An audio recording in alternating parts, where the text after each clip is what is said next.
course, we will start with our stock of the day, which is Electro Optic Systems, EOS. It is in the defense space. It has risen to a 2-week high on signing a drone contract and entering a joint venture in the Middle East. It is a defense tech manufacturer, so it has this $124 million US defense contract with Generation 5 Holding, which is a UAE provider of defense equipment. It's also entered a joint venture agreement with Gen 5 for the development, manufacturing, and global distribution of a high-energy laser weapon.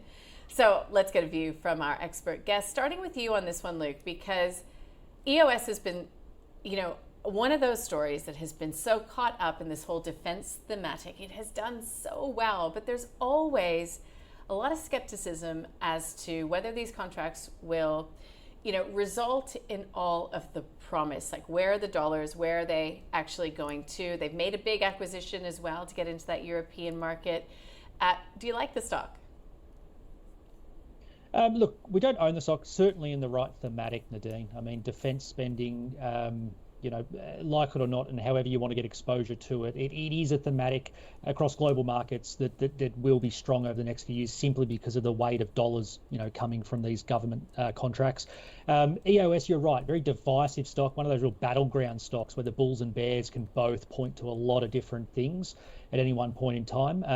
I agree with you. My main reservation about this business has been you go back through its history. It hasn't struggled to win big revenue contracts and have years with, really strong revenue growth, but very little does fall down to the profitability line. And it always, that profit seems to get pushed out further and further into the future.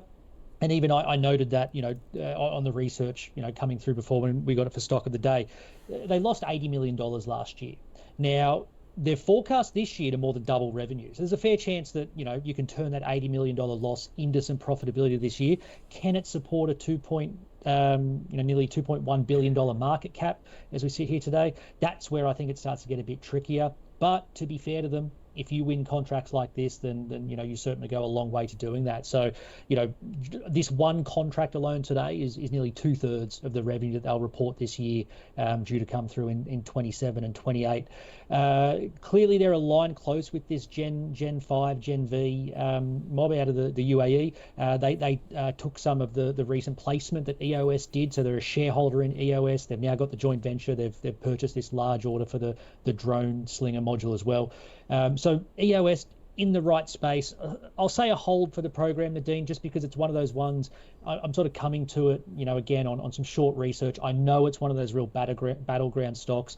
There was a pretty compelling short report a few months ago. I had a read of that and sort of looked at a few of their points and thought, geez, they always do sound good, but there were some points in there I thought were pretty well made. But then you come out and win contracts like this, it's hard to sort of argue as well. So one that I just prefer to probably stay on the sidelines for, but if you're there, I will say a hold. Okay, got it. Thanks, Luke. Now, Claude, it's difficult to get a real grip on the technology that these type of defense companies make. It's also difficult to know if there's going to be something that supersedes it, from some other sort of provider, right? Well, yeah, exactly. You've stolen one of the points that I was going to make there. No, that's fine, because there's plenty to talk about with this one. Look, I agree with Luke's points, and he's covered the fundamentals there, so I won't go over that. But I will discuss why you might want to own it, which is that it's a momentum trade right now. Australia has very, very few genuine defense companies listed on the ASX, and especially not many that are really fully focused on defense. We've seen with Drone Shield how much that hype can just take the share price to crazy heights.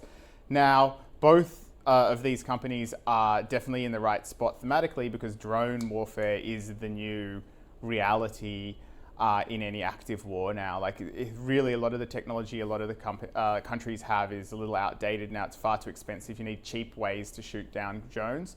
And I do anticipate that these guys will have plenty of demand for their products, at least until it's proven that something else is better.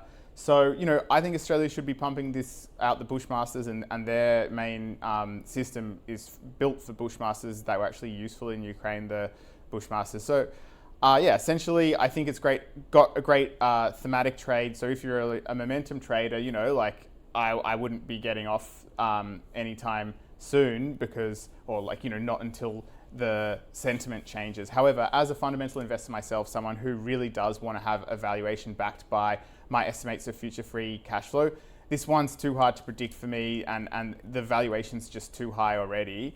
So for me, it would be, I guess, a sell essentially, but that's on valuation. And I don't think that people should always sell on valuation. I think that it makes sense when you've got a hot stock that's a great thematic. Yeah, sell a little on valuation, but let it run a little bit too, is my general rule, even when it's overvalued. So yeah, okay, I take profits at the moment, but just because the thematic's so good, I don't see any valuation support on it right now though. Okay, got it. Thank you guys. So that's a bit of nuance for EOS.